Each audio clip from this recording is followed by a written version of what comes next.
एक शांत शहर के किनारे एक लड़का रहता था। उसका नाम था विजय। विजय खुश मिजाज था, लेकिन कुछ दिनों से वह परेशान रहने लगा था।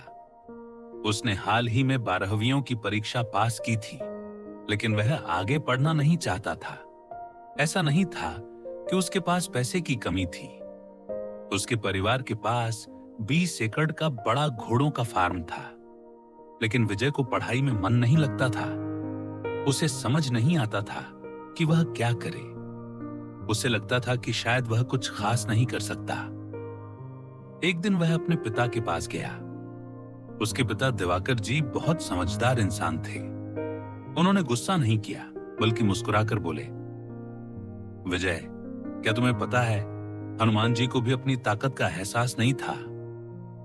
विजय हैरान होकर बोला, सच में? पिता ने कहा, हाँ, जब तक किसी ने उन्हें उनकी शक्ति याद नहीं दिलाई, तब तक उन्हें खुद पर भरोसा ही नहीं था। और जिस दिन उन्हें अपनी ताकत का एहसास हुआ, उन्होंने समुद्र तक पार कर लिया। विजय ध्यान से सुनने लगा। फिर पिता ने कहा, मैं तुम्हें एक काम देता हूं। तुम 3 लोगों से मिलो और उनसे पूछो कि वे कैसे सफल हुए। उन्होंने 3 लोगों के नाम और पते लिख दिए और कहा, उन्हें बताना कि तुम सोने वाले पैर वाले आदमी के बेटे हो। विजय को यह काम दिलचस्प लगा और वह निकल पड़ा। सबसे पहले वह एक बुजुर्ग खिलाड़ी से मिला, अमर सिंह। उन्होंने कहा, मैं पढ़ाई में बहुत कमजोर था, लेकिन मुझे दौड़ना बहुत पसंद था। मैंने सालों तक मेहनत की और आखिरकार जीत हासिल की।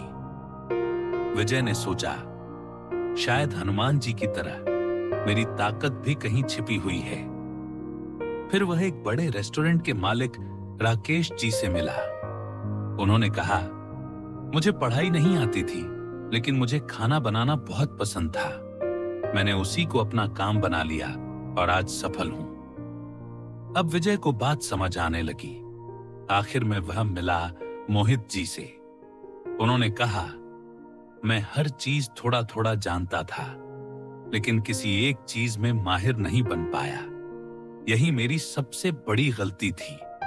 फिर उन्होंने बताया, तुम्हारे पिता क्लास में आखिरी नंबर पर थे, लेकिन उन्होंने अपने काम पर ध्यान दिया और आज बहुत सफल हैं। यह सुनकर विजय को सब समझ आ गया। उसे याद आया, हनुमान जी की तरह उसकी ताकत भी उसके अंदर ही थी, बस उसे पहचानना था। उसे एहसास हुआ कि उसे घोड़ों के साथ काम करना पसंद है।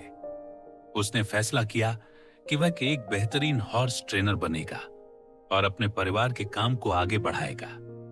जिस तरह हनुमान जी को अपनी शक्ति का एहसास हुआ, उसी तरह आपकी असली ताकत भी आपके अंदर ही छिपी है। अगर आप खुद को समझ लें, तो कोई भी आपको सफल होने से नहीं रोक सकता। जो काम आपको पसंद है, उसी में मेहनत करो। एक दिन दुनिया आपको आपके काम से पहचानेगी। अगर आपको यह कहानी पसंद आई हो, तो लाइक और शेयर करें और कमेंट में बताएं, आपका सपना क्या है।